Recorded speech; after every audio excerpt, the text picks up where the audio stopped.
Olá, o Transição começa agora e hoje vai abordar essa força que pode ser considerada essencial para o nosso sucesso, a força do pensamento. Para entendermos a força do pensamento, né, em nossas vidas, seus conceitos, suas implicações, nós precisamos primeiramente ter em nossa mente o conceito de pensamento. Porque para muitos fisiologistas, materialistas e positivistas, o pensamento nada mais é do que um mecanismo de gerações de ondas eletromagnéticas que são geradas a partir do cérebro e distribuídas ao longo do nosso corpo. Em termos espíritas, é uma energia proveniente do espírito e que é capaz de manipular uma série de outras energias ou estruturas ou conteúdos. Em termos de ciência, se reconhece que o pensamento é uma energia que ainda não foi detectada, por assim dizer.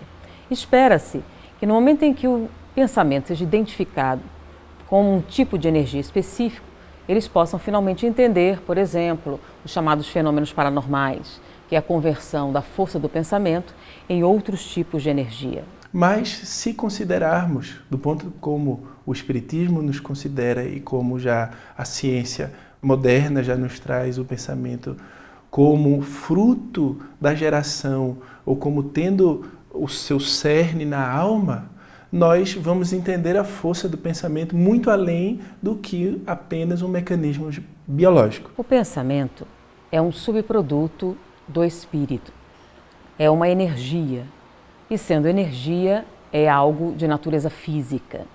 É uma energia que pode ser convertida em outros tipos de energia quando do processo reencarnatório, ou seja, quando o espírito está ligado ao corpo. É a fonte dos chamados fenômenos paranormais, anímicos, aqueles produzidos pelos sensitivos. Existem os fenômenos objetivos e subjetivos. Os objetivos é quando a mente interfere diretamente na matéria.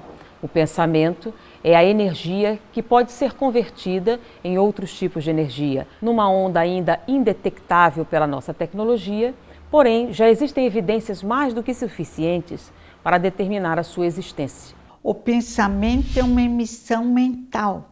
Somos pensamento e vontade. Como espírito, somos pensamento e vontade. Agimos sobre o mundo à nossa volta, sobre nós mesmos, sobre a construção do nosso corpo físico, sobre o nosso cérebro, através do nosso pensamento. O mundo espiritual, quando se refere ao pensamento, se refere à força motriz das transformações no mundo espiritual e no mundo físico. É uma energia que seria a mais básica produzida pelo espírito, que daria origem, por exemplo, ao perispírito. Com a ação da nossa mente sobre as partículas do orbe, se forma um chamado corpo semimaterial, que seria o perispírito. É também a origem das construções que aparecem no mundo espiritual, sejam as ideoplastias, que é a manifestação parcialmente física no mundo espiritual do pensamento, como as construções de natureza física mesmo, como os prédios descritos por André Luiz. Todas aquelas construções utilizam a energia do pensamento para se realizarem. Podemos dizer então que seria a energia básica do universo. Portanto, o nosso pensamento, ele é criador, ele é gerador do ambiente que nós vivemos. Através do pensamento nós formamos tudo. O próprio Cristo disse que todas as guerras, as adversidades, elas nascem nos pensamentos. Elas nascem no interior do homem.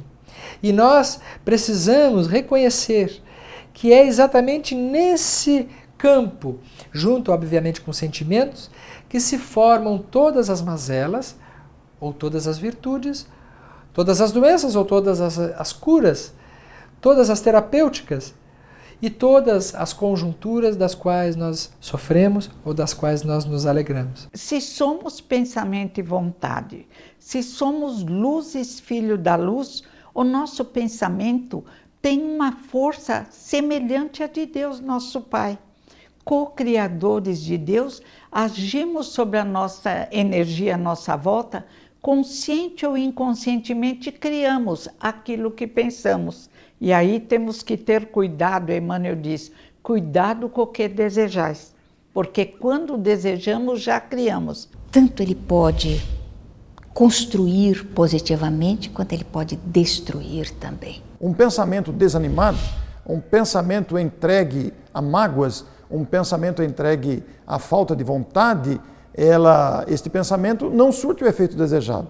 Ao contrário, por exemplo, um pensamento confiante, um pensamento entusiasta, um pensamento vibrante é capaz de remover obstáculos à nossa volta, porque o pensamento é força viva, é atributo da alma, é conquista da alma para agir em favor de si mesma. Então, se o pensamento tem um peso específico, os pensamentos agradáveis têm um peso pluma, peso leve. E os pensamentos deprimentes, desagradáveis, é um peso pesado, que amargura e que toma conta de toda a área cerebral e vai se espalhando na corrente sanguínea, vai se espalhando no corpo todo. Cada célula, ela é encharcada pelos pensamentos que vão em nossa mente. Como nós pensamos, nós agimos. Como nós pensamos, nós falamos. Como nós pensamos, nós criamos. O pensamento é uma forma viva. Então, aquilo que nós pensamos, ele toma forma. Na espiritualidade, na dimensão energética, ele tem uma força. A coisa mais rápida que nós temos no nosso universo é a luz, que se desloca numa velocidade incrível. Numa velocidade ainda maior, nós temos o pensamento. Uma pesquisa realizada numa universidade queria demonstrar, por exemplo, os limites do pensamento. Um telepata, um sensitivo telepata, foi colocado numa sala e 4 voluntários iriam manter uma comunicação telepática com ele. Um estaria no mesmo campus universitário, o segundo voluntário numa cidade diferente, o terceiro num estado diferente e o quarto estaria num outro continente, no outro país. Numa hora determinada, eles iriam parar em um local, concentrar-se numa imagem que estivessem vendo e transmitiriam esse sinal para o sensitivo, o telepata que fazia parte da experiência. Esse telepata iria se concentrar naquele pensamento recebido e iria fazer um desenho do objeto, da paisagem, de algo que eles estivessem vendo. Foi feita a experiência, na hora marcada, cada um deles iria se concentrar e bateria uma fotografia do objeto, da imagem, da paisagem na qual eles estariam se concentrando. No laboratório, ele começou, a cada hora, um dos voluntários, e ele fez então os 4 desenhos. Quando os voluntários retornaram, eles mostraram as fotografias. Então, aquele que estava no campus, na mesma localização, parou junto a um banco de uma praça e verificou um pedaço da paisagem que ele fotografou. E o desenho que o telepata fez correspondeu à imagem que ele estava projetando. A mesma coisa aconteceu com aquele que estava em outra cidade, em outro estado e em outro continente. Ou seja, a distância do objeto de comunicação não fez nenhuma diferença no resultado da experiência. Com isso, eles conceberam que a velocidade do pensamento poderia então ser superior à velocidade da luz. No momento em que você pensasse, esse deslocamento teria acontecido. Então, em termos científicos, como hipótese para explicar uma série de fenômenos, o pensamento já é reconhecido. E com relação ao espiritismo, seria a força motriz das principais construções que a mente pode realizar. Mas afinal, o que é a força do pensamento? A força do pensamento é uma capacidade que todos nós temos, encarnados, a utilizar o pensamento, que é uma das faculdades que o espírito tem que desenvolver ao longo das várias reencarnações. Essa força é proporcional ao grau de adiantamento do espírito e ela é tanto maior quanto maior a vontade. Então, ela está diretamente ligada à vontade do ser pensante, né, do espírito, em realizar coisas, em realizar, modificar de tal forma que ele consiga modificar o seu meio ambiente. É como se o pensamento fosse a energia e a vontade o veículo desta energia. Então podemos dizer que o pensamento é uma coisa só. a qualidade dele, a intensidade dele seriam direcionadas pela vontade. Em termos assim, existe um pensamento hoje na física e na biologia, que seria entender como é que nós aprendemos, como é que a informação entra no nosso cérebro. Porque o que estamos pensando, a pessoa fala assim, o que você está pensando? É o conteúdo da sua mente. Como é que funciona isso? O homem procura entender esses múltiplos significados. Então, diante disso, verificou-se que no cérebro a informação ela se traduz da mesma maneira no computador com pulsos elétricos. Então, a informação objetiva, básica, concreta é dada por estímulos elétricos. Mas a interpretação da informação, o valor da informação, o significado da informação, o sentimento ou emoção associada à informação, na verdade, são conduzidos através da química cerebral. Então, a união dos impulsos elétricos e dos neurotransmissores daria origem, então, ao nosso conteúdo mental. Poderíamos dizer que o pensamento é a energia que surge como subproduto dessa ação. A vontade é aquilo que direciona essa ação. Mas para que aquilo funcione, por exemplo, a intensidade desse pensamento, a força desse pensamento, a de quantidade de energia envolvida, vai ser uma equação dada pela densidade da atenção. Quanto tempo e qual a intensidade que você pode manter um determinado pensamento específico dentro do tempo. Quanto maior a quantidade de tempo e quanto maior a concentração, mais significativamente você iria imprimir um pensamento no cérebro, causando o que eles chamam de plasticidade cerebral. O cérebro iria se transformar e essa informação, essa memória, essa experiência estaria então plasmada no seu cérebro, marcada. Então você aprendeu algo e esse algo mudou você. Então isso seria a densidade da atenção. O entendimento de como se dá, ele falou especificamente vontade, foco e concentração. Você juntando essas três palavrinhas, você colapsaria a onda, ou seja, você criaria alteração neurológica que tornaria esse pensamento real, ou essa vontade real, ou esta informação uma coisa real para você e que marcaria permanentemente o cérebro. Então não seria a palavra certa, não seria força do pensamento, e sim força de vontade. E a vontade está principalmente associada a pensar algo tempo suficiente para marcar o seu cérebro. Agora o Transição dá uma paradinha para o intervalo e já volta.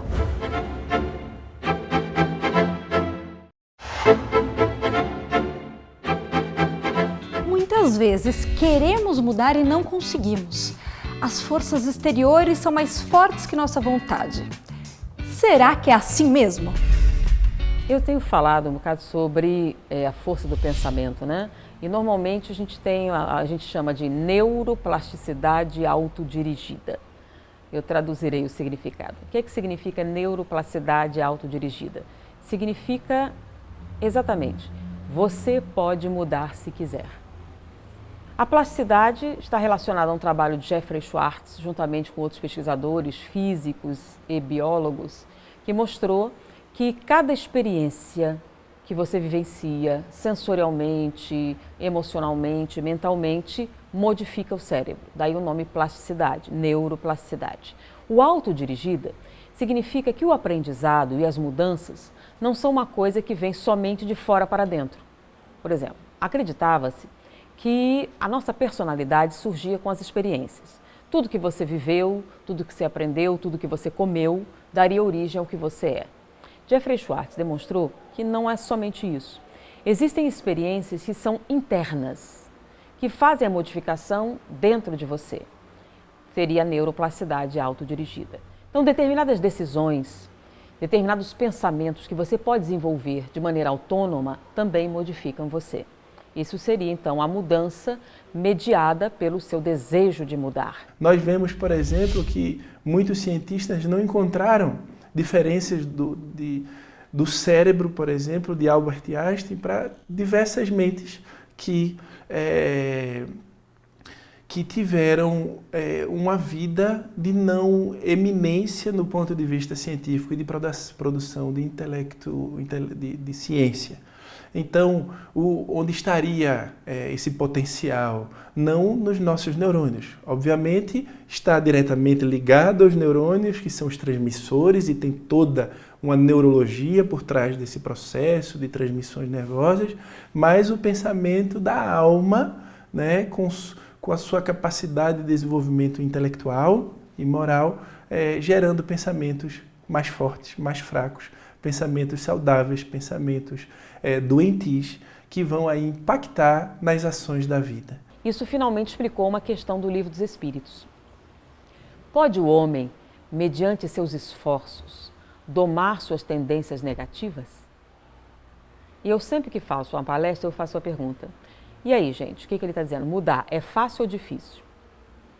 Inquestionavelmente, todo mundo responde que é muito difícil. Vamos à resposta dos Espíritos. Então, a pergunta: pode o homem, mediante seus esforços, domar as tendências negativas? Resposta dos Espíritos: sim, mediante um esforço muito insignificante. Espera aí, o que significa isso? Que o esforço é nenhum. Não é nem significante, é muito insignificante. Ou seja, mudar é fácil, mas não pode ser. Mas é o que os Espíritos estão dizendo, que é muito, muito fácil. E ele continua: o que vos falta é vontade. Então o problema não é mudar, o problema é a vontade de mudar.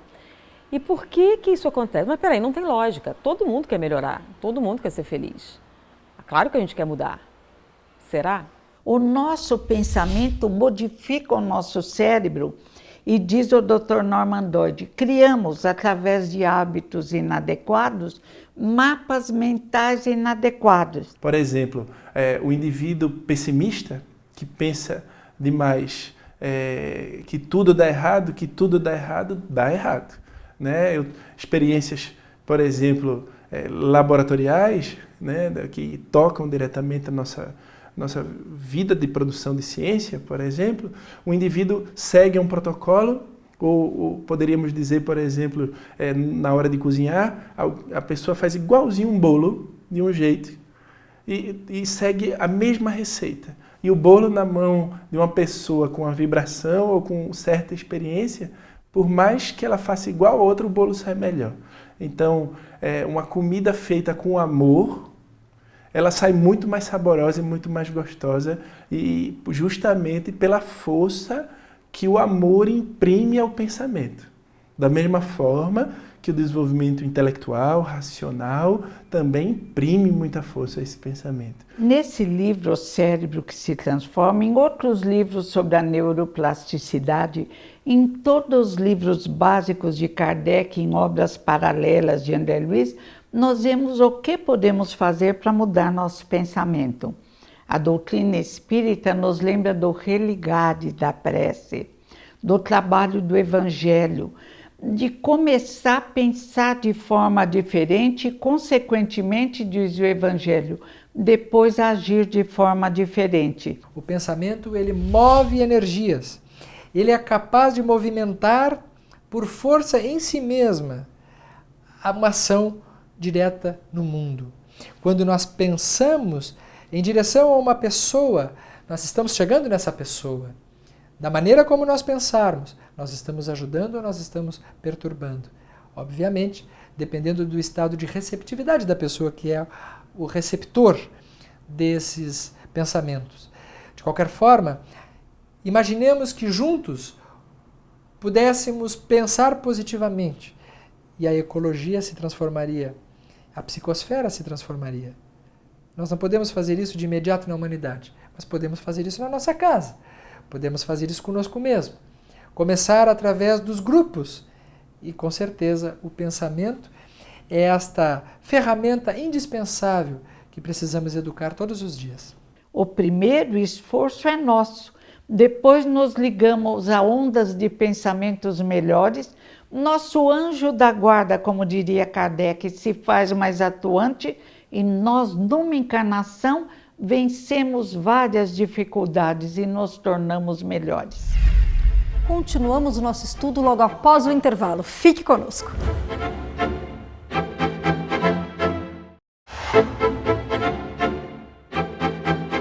estamos de volta e o nosso programa sobre a força do pensamento continua. No livro dos Espíritos tem a pergunta: que fazer para alcançar a felicidade e resistir ao mal?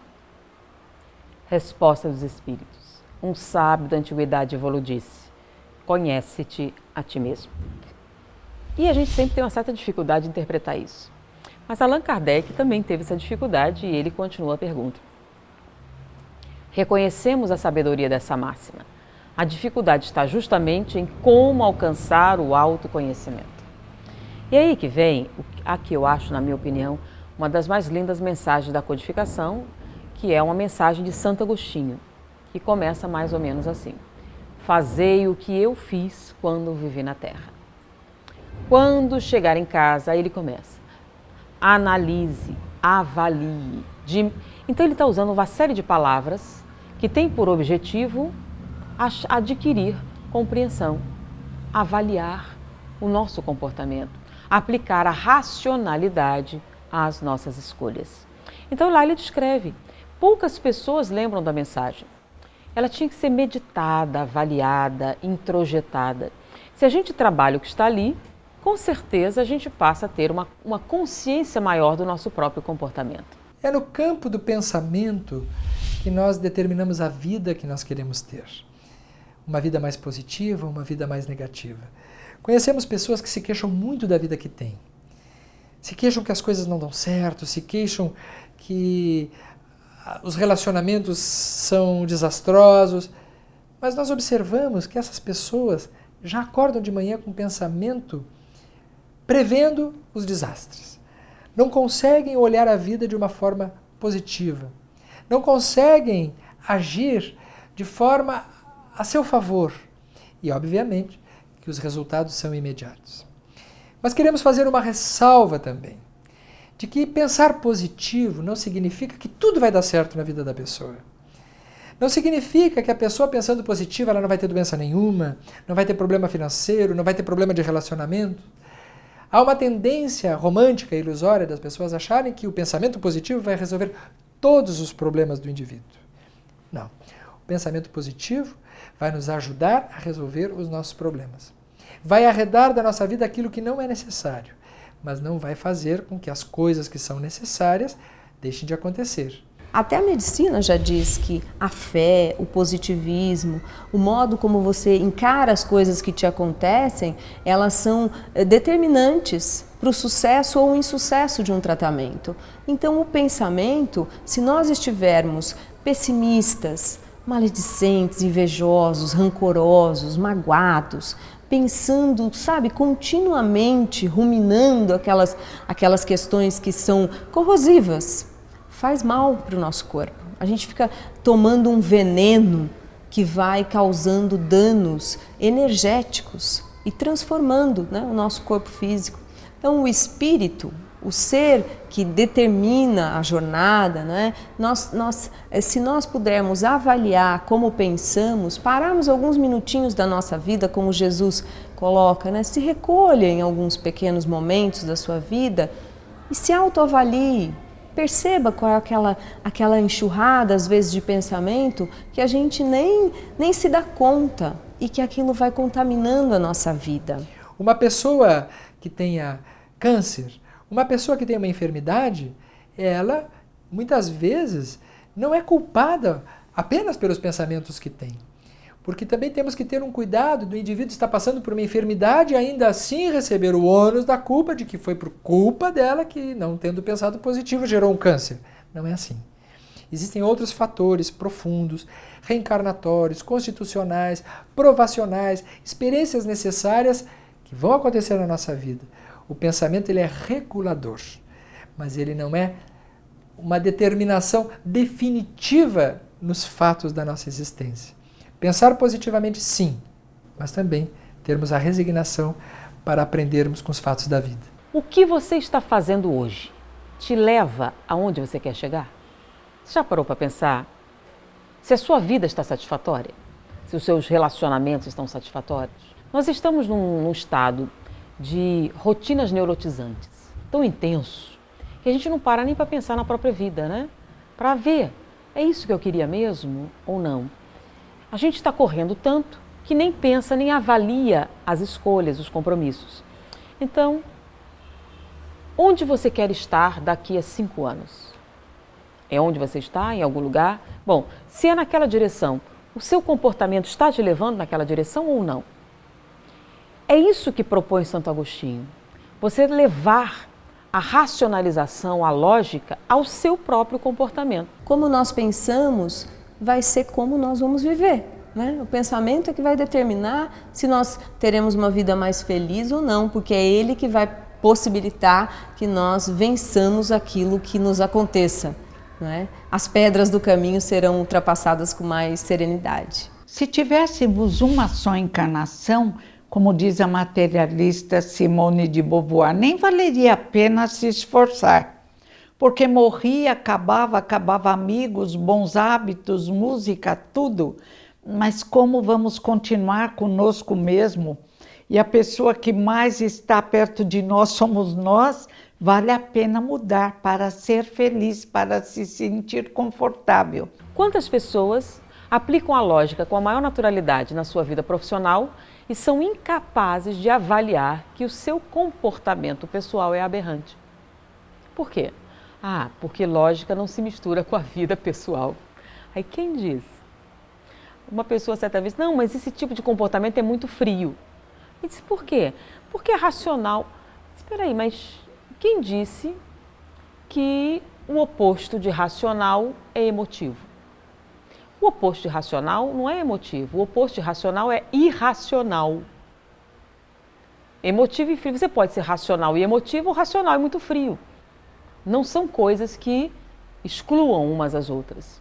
Aplicar a lógica à sua vida será útil, eficiente e, principalmente, vale apontar um caminho e lhe dar o direcionamento que você tem que assumir para que a sua vida atinja os seus objetivos. Então é uma questão antiga que a gente usa muito nas empresas, mas não consegue aplicar na vida pessoal, né? Metas definidas, objetivos arrojados e principalmente ação na direção de onde você quer atingir.